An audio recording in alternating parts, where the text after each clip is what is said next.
Good morning dear students. आज हम हमारा 103 नंबर लेक्चर शुरू करेंगे। जैसा कि मैंने शुरू में क्लासीफाई करके आपको बताया था कि जो सेल रेस्पॉन्सेज हैं वो 4 प्रकार के हैं। पहला सेल का जो रेस्पॉन्स होता है इंजरी को, उसको हमने सेल अडाप्टेशन कहा। तो जो लेक्चर नंबर 102 था वो सेलुलर अडाप्टेशन पे था। अब लेक्चर नंबर 103 सेल इंजरी पे है। इसी प्रकार 104 नंबर इंट्रासेलुलर एक्यूमुलेशंस पर होगा और 105 नंबर लेक्चर जो होगा पैथोलॉजिक कैल्सिफिकेशन पर होगा। तो बात करते हैं आज के टॉपिक की। आज का टॉपिक है सेल इंजरी। सेल इंजरी, अब आपको ये भाषा जो है पैथोलॉजी की ये समझ में आ गई होगी कि जब भी शरीर एक्सपोज होता है कुछ पैथोजेनिक एजेंट्स को, तो शरीर की सेल्स जो हैं उनके ऊपर स्ट्रेस आता है, उसी को जो है सेल इंजरी कहा जाता है।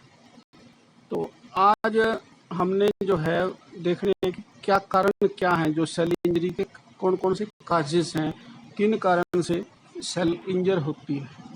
तो let us start with the causes of cell injury.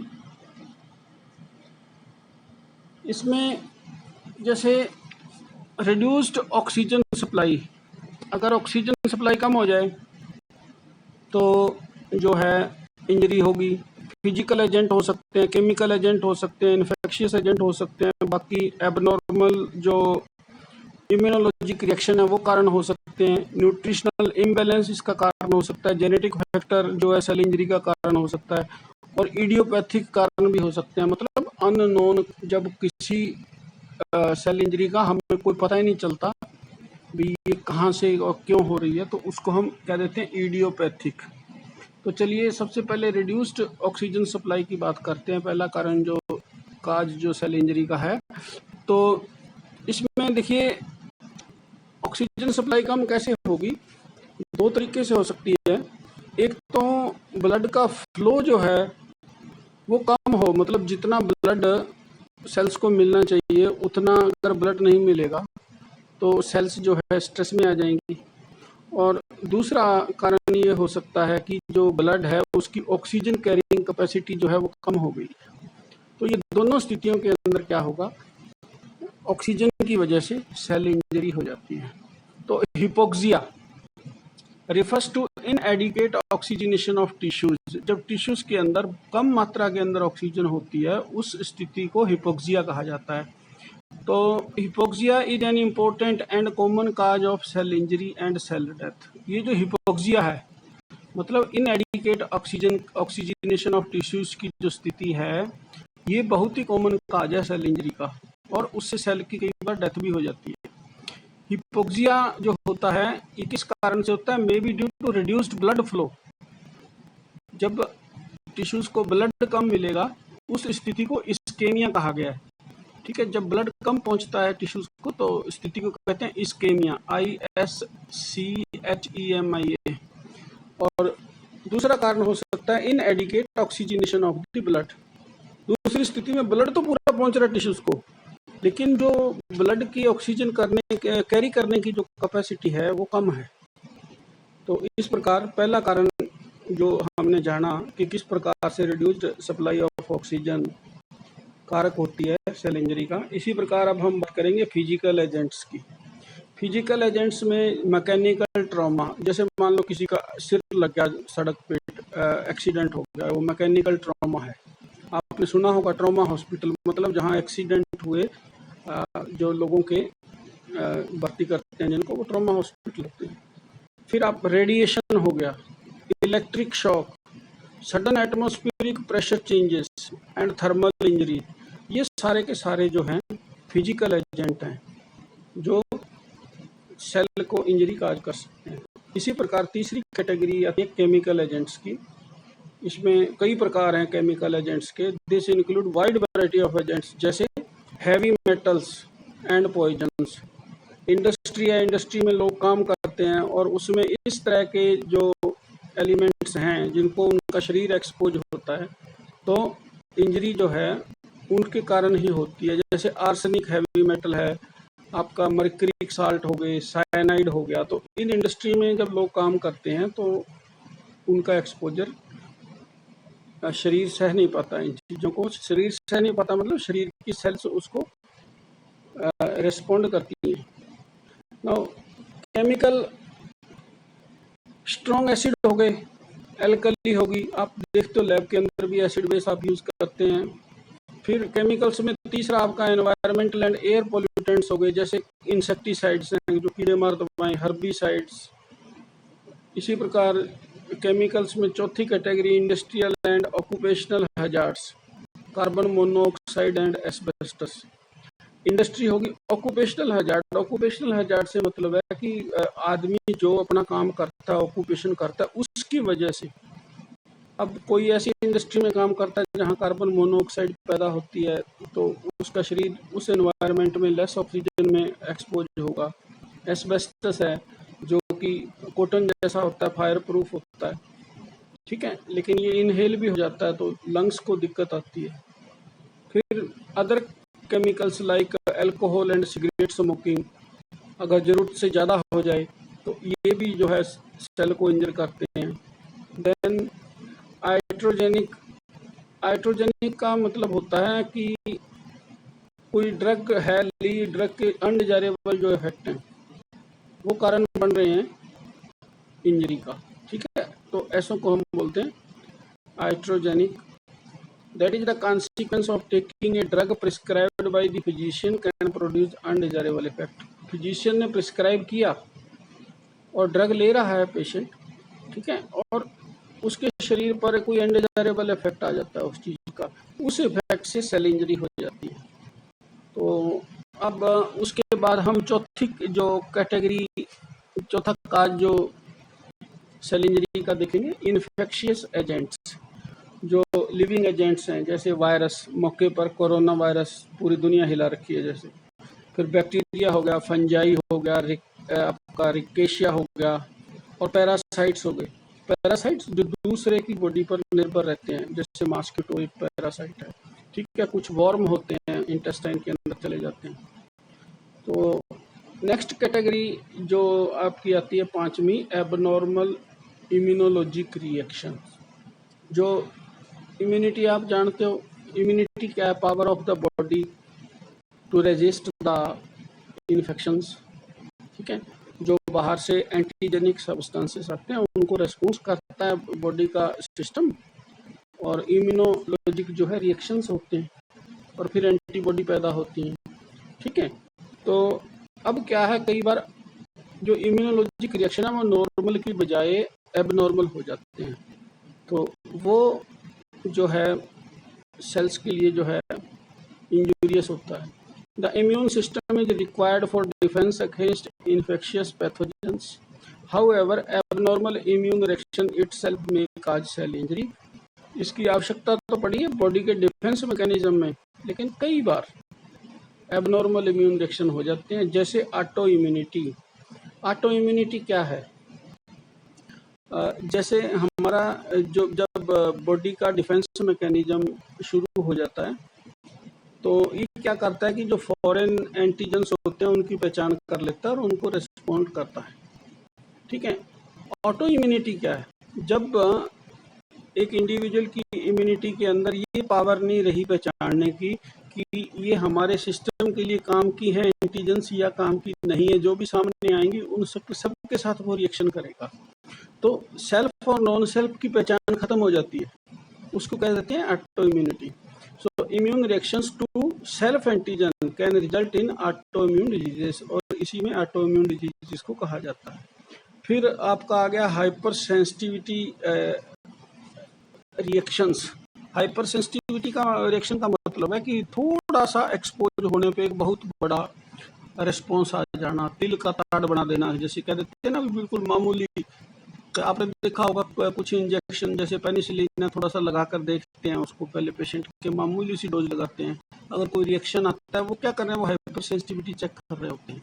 तो एग्जैगरेटेड इम्यून रिएक्शंस मे काज सेल इंजरी। एग्जैगरेटेड का मतलब बढ़ा चढ़ाकर, मतलब थोड़ी सी, इसीलिए मैंने कहा तिल का ताड़ बनाना। अब नेक्स्ट जो कारण होगा वो होगा आपके न्यूट्रिशनल इम्बैलेंस। अगर हमारा न्यूट्रिशन जो है वो बैलेंस नहीं है, ठीक है, इम्बैलेंस हो गया, मतलब कोई चीज़ कम मात्रा में है वो अब ज़्यादा में रिफ्लेक्ट हो रही है, और जो ज़्यादा में है वो कम में रिफ्लेक्ट हो रही है, ठीक है।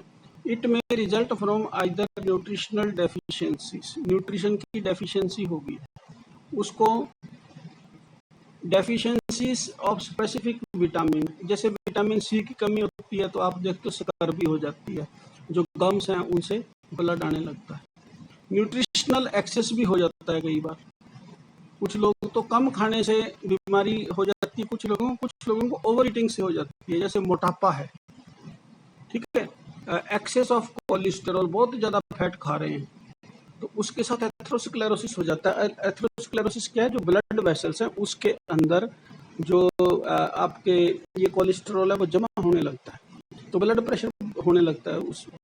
तो obesity is associated with several diseases, जैसे डायबिटीज हो गया, एक बार ओबेसिटी हुआ, ओबेसिटी के साथ तो और बीमारियां लग जाएंगी।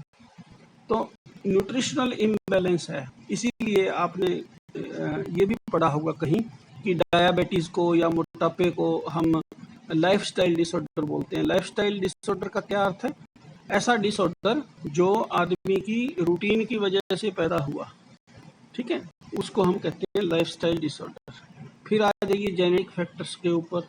डिजीजेज में result from abnormal mutated genes, अगर जो बच्चा पैदा हुआ है उसके अंदर अगर जीन्स म्यूटेटेड चले गए हैं, और क्रोमोजोम्स में जो हम जानते हैं कि क्रोमोजोम्स जो हैं उनकी फिक्स संख्या है, और अगर उसमें कम ज़्यादा हो जाता है तो वो कोई एक्स्ट्रा क्रोमोजोम जा सकती है, एक्स्ट्रा क्रोमोजोम दब भी सकती है, तो जो जीन्स के सीक्वेंस हैं वो म्यूटेट हो जाएंगे, या इसको हम क्रोमोजोमल एबनॉर्मेलिटी भी कह देते हैं कि क्रोमोजोम्स के अंदर ये एबनॉर्मेलिटी है। डाउन सिंड्रोम इसका एग्जाम्पल है, जिसके अंदर शायद ये 21 क्रोमोजोम का ट्राइसोमी है, मतलब एक कॉपी एक्स्ट्रा होती है। देन जेनेटिक डिफेक्ट्स में काज सेल इंजरी।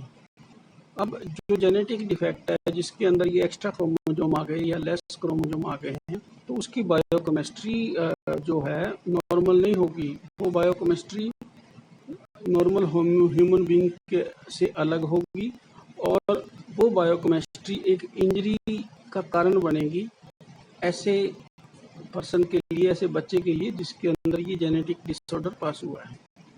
फिर last but not the least कारण है इडियोपैथिक। इडियोपैथिक शब्द तब यूज किया जाता है जब हमें कुछ समझ ना आए कि इसका कारण क्या है। कहीं भी आप इडियोपैथिक लिखेंगे, कई बार आप लिखते हैं किसी बीमारी के कि इडियोपैथिक रीजन्स, इसका मतलब कि ये बीमारी हो तो रही है, पता नहीं इसके कारण क्या हो सकते हैं, क्योंकि अननोन रीजन्स हैं। So idiopathic diseases are those in which the cause is not known, जब उसका स्पेसिफिक कारण हमें पता नहीं, ठीक है। तो चलिए अब हमने जो सेल इंजरी है उसके कारण, उसके काजेस पढ़े, जिसमें अपन ने देखा कि रिड्यूस्ड ऑक्सीजन सप्लाई, या फिजिकल एजेंट्स, या केमिकल एजेंट्स, या इन्फेक्शियस एजेंट्स, या एबनॉर्मल इम्यूनोलॉजिक रिएक्शंस, या न्यूट्रिशनल बैलेंस, या जेनेटिक फैक्टर्स, या इडियोपैथिक फैक्टर्स जो हैं सेल इंजरी जो होती है उसके कारक के रूप में काम करते हैं। मतलब ये सारे के सारे पैथोलॉजिक एजेंट का काम करते हैं। अब हम देखेंगे टाइप ऑफ सेल इंजरी। भी जो सेल इंजरी होती है कितने टाइप की होती है, मुख्यतः ये दो प्रकार की होती है, ठीक है। एक वो जो पेशेंट को जब बीमारी होती है उस समय जो भी सेल की स्थिति होती है वो वापस धीरे धीरे धीरे धीरे नॉर्मल हो जाती है, तो हम उसको कह देते हैं रिवर्सिबल सेल इंजरी, ठीक है। आपने वो अडाप्टेशन पढ़ा था ना पिछले लेक्चर के अंदर, हाइपरट्रॉफी, एट्रोफी, डिस्प्लाजिया, ठीक है, हाइपरप्लाजिया, ये सारे टर्म पढ़े थे ना, वो क्या थे, वो अडाप्टेशन थे, मतलब वो सेल का रेस्पॉन्स था, सेल्स का रेस्पॉन्स था टू इंजरी। ठीक है, कि उन सब में से कोई ना कोई सिचुएशन जो है सेल के साथ आ सकती है। तो अब क्या है, अब जो टाइप ऑफ सेल इंजरी है इन स्टेजेस इन रेस्पॉन्सेस से होकर ही गुजरती है। तो दो प्रकार की आपकी जो है सेल इंजरी हो सकती है। द सेल इंजरी में भी डिवाइडेड इनटू रिवर्सिबल, कि आदमी जैसे स्वस्थ होता है उसकी सेल्स भी वापस स्वस्थ हो जाती हैं और अपना 100% देना शुरू कर देती हैं। एंड इरिवर्सिबल, इरिवर्सिबल का मतलब है जितना नुकसान होना था हो गया, 70%, 80%, 20%, 10%, ठीक है, तो वो उतना ही रहेगा। मतलब अब ऐसी टाइप इरिवर्सिबल जो सेल इंजरी है, अगर इरिवर्सिबल सेल इंजरी के अंदर अगर सेल कुछ कार्य करने में सक्षम है तो वो उतना कार्य करती रहेगी, और कई बार क्या होता है सेल डेथ भी हो जाती है, अपना जो 100% काम है वो नहीं कर पाती। Now reversible injury may progress to an reversible stage and result in cell death। जो रिवर्सिबल सेल इंजरी है वो रिवर्सिबल स्टेज तक जो प्रोग्रेस कर जाती है, और कई बार जो इरिवर्सिबल होती है वो इरिवर्सिबल रहती है और इतना इरिवर्सिबिलिटी हो जाती है कि वो सेल डेथ तक पहुंच जाती है। अब हम बात करते हैं रिवर्सिबल सेल इंजरी की। If the stimulus is acute, stimulus कहाँ से आया, ऊपर जितने कारण आपने देखे हैं वो सारे के सारे स्टिमुलस हैं, ठीक है, उनमें से जो भी कारण है एक आधा जिसके साथ एक पर्टिकुलर सेल जिससे प्रभावित हुई है वो स्टिमुलस कहलाता है। If the stimulus is acute and brief और mild, the cell injury produces changes in the cell which are reversible up to a certain point.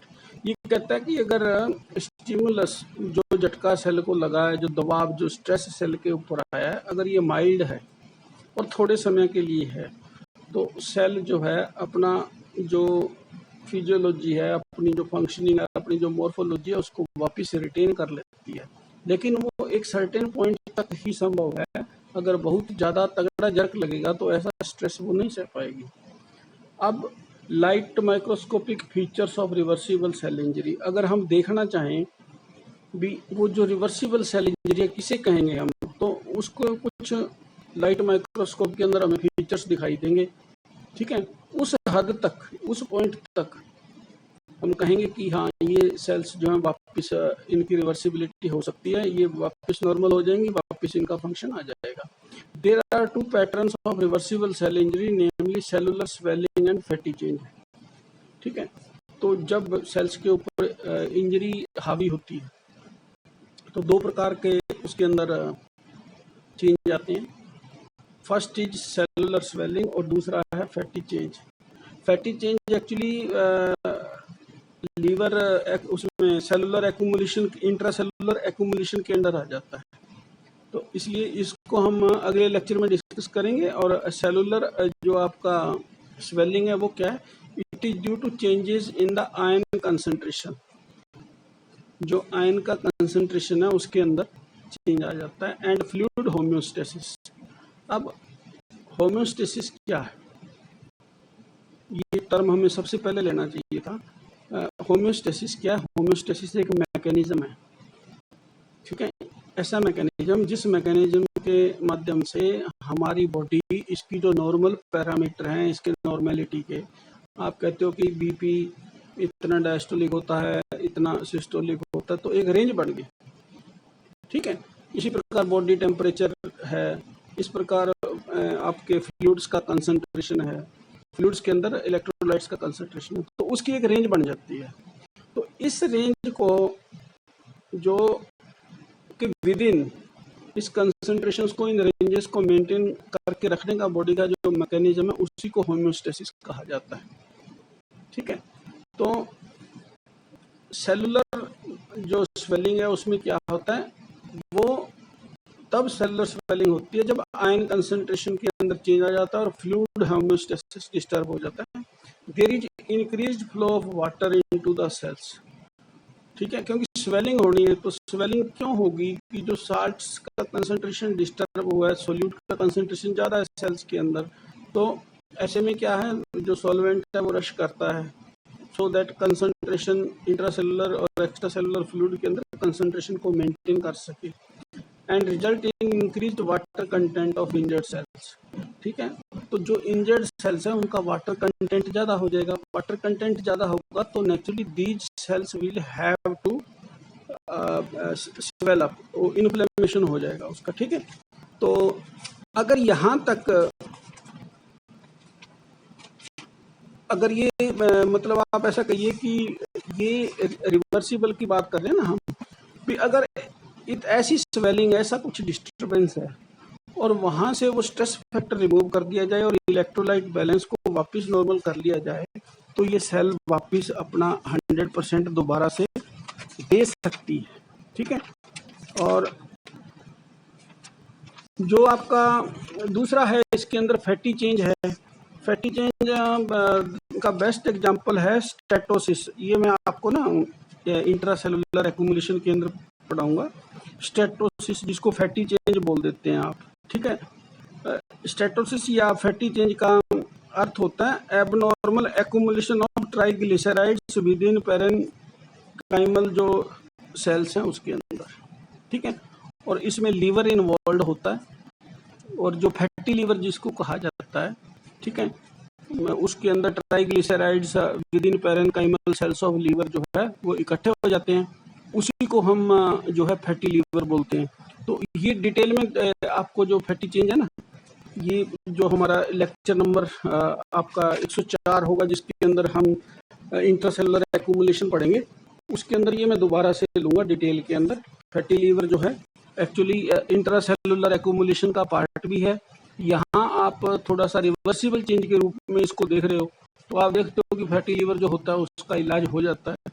ठीक है, रिवर्स हो जाती हैं सेल्स। इसलिए हमने इसको क्या कहते हैं, दो जगह रखा है इसको। यहाँ इसलिए रखा कि ये एक सेल की जो है रिवर्सिबल स्टेज है, और इंट्रासेलुलर एक्यूमुलेशन में इसलिए रखा कि ये जो ट्राइग्लिसराइड्स है जो पैरेन्काइमल सेल्स होती है लीवर की, वहाँ पे एक्यूमुलेट हो जाते हैं, इकट्ठे हो जाते हैं। ठीक है, अब आपको ये बात भी समझ में आ गई होगी कि इसको दोनों के हेडिंग के अंदर क्यों रखा है। अब इरिवर्सिबल सेल इंजरी क्या है? If the cell is expose to continuous injurious stimulus और if the injury is severe the cell undergo cell death, उसकी सेल डेथ हो जाएगी। There are two main types of cell death, namely necrosis and apoptosis. ठीक है, necrosis क्या है? Necrosis always pathological process. देखिए, cell death जो irreversible cell injury है ना, उसकी जो डेथ होती है दो मैकेनिज्म से होती है। एक तो बोलते हैं नेक्रोसिस और दूसरा बोलते हैं एपोटोसिस। ठीक है, तो नेक्रोसिस में क्या है, मतलब पैथोलॉजिक स्थिति या बीमारी की स्थिति में सेल है और उसका एक नेक्रोसिस का वेल डिफाइंड मैकेनिज्म है। नेक्स्ट टू नेक्स्ट लेक्चर में आएगा, वी विल डिस्कस इट। और सेल की जो है डेथ हो जाती है पैथोलॉजिक प्रोसेस से। और एपोटोसिस क्या है? एपोटोसिस क्या है? एक प्रोग्राम्ड सेल डेथ है, मतलब जेनेटिक कंट्रोल के अंदर सेल की जो स्टेजेस हैं प्रोग्रेसिवली उसको जेनेटिक रेगुलेशन के अंदर, ठीक है, उसकी डेथ होती है। मतलब ये एक फिजियोलॉजिकल प्रोसेस भी होता है। तो दोनों प्रोसेस होते हैं, ये फिजियोलॉजिकल भी होता है और पैथोफिजियोलॉजिकल भी होता है। और नेक्रोसिस जो है ऑलवेज पैथोलॉजिक प्रोसेस होता है, ये ध्यान रखना है। एपोटोसिस फिजियोलॉजिकल भी हो सकता है, पैथोफिजियोलॉजिकल भी हो सकता है। ठीक है, मतलब बीमारी की वजह से भी हो सकता है। अब आप देखिए, रोजाना सेल्स जो है हमारे शरीर से दोपहर के समय जो है शेड होती रहती हैं। इसका क्या मतलब है? इसका मतलब है भी सेल जब अपनी एज पूरी कर लेती है, it has to leave the body. तो इसका मतलब जो एपोटोसिस बॉडी का जो प्रोग्राम्ड सेल डेथ का मैकेनिज्म है, उसके माध्यम से सेल्स ये अपने आप खत्म होती रहती हैं। लेकिन अगर बीमार आदमी में हो तो उस केस के अंदर पैथोफिजियोलॉजिकल प्रोसेस भी उसके साथ लगेंगे। तो यहाँ जो आपके काम की बात है कि जो इरिवर्सिबल सेल इंजरी होती है उसकी जो सेल डेथ होती है या तो नेक्रोसिस से होती है या एपोटोसिस से होती है। अगर नेक्रोसिस से होती है तो हमेशा पैथोलॉजिकल प्रोसेस से ही होगी, मतलब बीमारी के कारण होगी। लेकिन जो एपोटोसिस है जिसका अर्थ प्रोग्राम्ड सेल डेथ है, मतलब जेनेटिक रेगुलेशन के अंदर सेल की डेथ होना। ठीक है, मतलब हमारा जीनोम ऐसा चाहता है, तो उसको हम कह सकते हैं कि ये फिजियोलॉजिकल भी है, ठीक है, और पैथोलॉजिकल भी है। मतलब जो बीमार आदमी है उसके अंदर तो सेल डेथ होनी होनी है, ठीक है, लेकिन जो स्वस्थ होते हैं, नॉर्मल होते हैं, उनकी जो ओल्ड सेल्स होती हैं, जब वो अपना सारा काम कर लेती हैं तो उनको उनकी डेथ होनी होती है। तो वो एक प्रोग्राम्ड मैकेनिज्म है, उसके माध्यम से होती है। तो चलिए, आज हमारा जो टॉपिक था वो था सेल आपका इंजरी के ऊपर, उसके कारण क्या क्या है और कितने टाइप की सेल इंजरी होती है। हमने जाना सेल इंजरी 2 प्रकार की होती है, ठीक है, रिवर्सिबल सेल इंजरी और इरिवर्सिबल सेल इंजरी। रिवर्सिबल में आपने जाना कि जब सेलुलर स्वेलिंग हो या फैटी चेंज या फैटी लीवर जिसका उदाहरण है, ठीक है, ये जो है रिवर्सिबल लिमिट है यहाँ तक। यहाँ से अगर सेल्स के ऊपर स्ट्रेस कम हो जाए और कुछ प्रॉपर ट्रीटमेंट दिया जाए तो वो सेल नॉर्मल हो सकते हैं। फिर अपन ने देखा इरिवर्सिबल सेल इंजरी, जिसके अंदर हमने जाना कि सेल की जो डेथ है नेक्रोसिस या एपोटोसिस के कारण होती है। नेक्रोसिस का अर्थ है कि बीमारी के कारण सेल का एक वेल डिफाइंड मैकेनिज्म से डेथ होना, और एपोटोसिस का अर्थ है कि नॉर्मल फिजियोलॉजिकली जो सेल की डेथ होना या पैथोफिजियोलॉजिकली होना। तो अगला हमारा जो चैप्टर रहेगा, टॉपिक रहेगा, वो सेल का तीसरा जो रेस्पॉन्स है सेल इंजरी का। पहला सेल इंजरी का रेस्पॉन्स था एडाप्टेशन, दूसरा था सेल इंजरी, ठीक है, और तीसरा था इंट्रासेलुलर एक्युमुलेशंस, ठीक है। ये रेस्पॉन्स जो है हमने इंट्रासेलुलर एक्युमुलेशन की, जब इंजरी होती है तब कुछ मेटाबॉलिक डीअरेंजमेंट्स जो होते हैं उसके कारण जो है सेल के अंदर कुछ ना कुछ जमा होने लगता है, ठीक है। जैसे आपने देखा कि आपके फैटी लीवर, वो क्या है, एक मैकेनिज्म है जिस मैकेनिज्म के माध्यम से लीवर फैटी होता है, लेकिन वो एक रिवर्सिबल सेल इंजरी है। तो नेक्स्ट जो लेक्चर हमारा रहने वाला है वो इंट्रासेलुलर एक्युमुलेशंस के ऊपर रहेगा। मतलब जब सेल इंजरी होती है, सेल इंजरी के रेस्पॉन्सेस में एडाप्टेशंस होते हैं, ठीक है। रिवर्सिबल सेल हो सकती इंजरी हो सकती है, इरिवर्सिबल हो सकती है, लेकिन साथ ही साथ जो है इंट्रासेलुलर एक्युमुलेशंस भी होते हैं। मतलब जो मेटाबॉलिक प्रोडक्ट्स उसके हो रहे हैं वो उसके अंदर जमा होने लगते हैं, ठीक है। और इसी के साथ ये आज का ये जो लेक्चर है ख़त्म होता है। If you have any problem you can send individually to me on WhatsApp 7988266788. I hope you are getting the things. Still, if you feel any problem, you are most welcome to call me or send your problems on WhatsApp. Thank you.